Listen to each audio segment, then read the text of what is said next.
চলো তোমাদের সাথে কালারফুল সিঙ্গারার রেসিপি শেয়ার করি। এখানে প্রথমে আমি পরিমাণ মতো ময়দা নিয়ে নিয়েছি। এখন নিয়ে নেব পরিমাণ মতো লবণ আর তেল, আর দিয়ে দিয়েছি ড্রাগন, যার জন্য কালারফুল সিঙ্গারা হয়ে যাবে, একদম পিঙ্ক পিঙ্ক কালার হয়ে যাবে। আটাটা ভালোভাবে মাখিয়ে উপরে অল্প একটু তেল দিয়ে রেস্টে রেখে দিব। এখন চলে যাব সিঙ্গারার পুর বানানোর জন্য। এখানে আমি আলুগুলো সেদ্ধ করে নিয়েছি, একটু ভেঙে ভেঙে রান্না করব আজকে।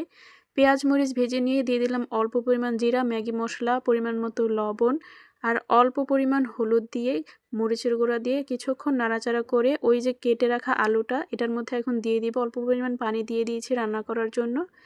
সেই সেদ্ধ করা আলুটা এখন দিয়ে কিছুক্ষণ নাড়াচাড়া করে উপর থেকে পাঁচফোড়নের গুঁড়ো দিয়ে রান্না করে নিলেই কিন্তু একদম রেডি হয়ে যাবে সিঙ্গারার পুরটা। আর এটা এত বেশি টেস্টি হয়েছিল, এই সিঙ্গারার পুরটা আলুটা ভেঙে ভেঙে রান্না করাতে বেশি টেস্টি হয়েছে।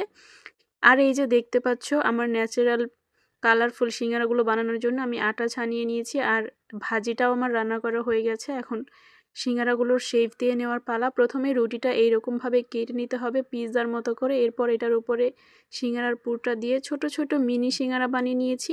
সিঙ্গারার ভাঁজটা দেওয়া অনেক বেশি সহজ, একবার দেখলেই বুঝতে পারবে কিভাবে বানিয়েছিলাম। ভাঁজটা অনেক বেশি সহজ, যার জন্য সিঙ্গারাগুলো খুব তাড়াতাড়ি হয়ে গেছে। আর এই যে দেখতেই পাচ্ছ পিঙ্ক কালার সিঙ্গারাগুলো হয়ে গেছে, কিন্তু এত বেশি সুন্দর হয়েছিল দেখতে।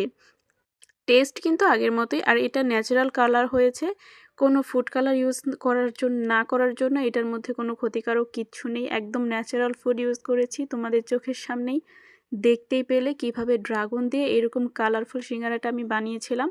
বাচ্চাদেরকে এইভাবে দিলে ওরা অনেক বেশি খুশি হবে, কি বলো? আর বড়রাও অনেক বেশি অবাক হয়ে যাবে এটা দেখে যে কিভাবে এটা বানানো গেল। এত বেশি সুন্দর হয়েছিল দেখতে সবগুলো সিঙ্গারা, আর এত বেশি মজাও হয়েছিল, পুরটা অনেক বেশি মজা হয়েছিল।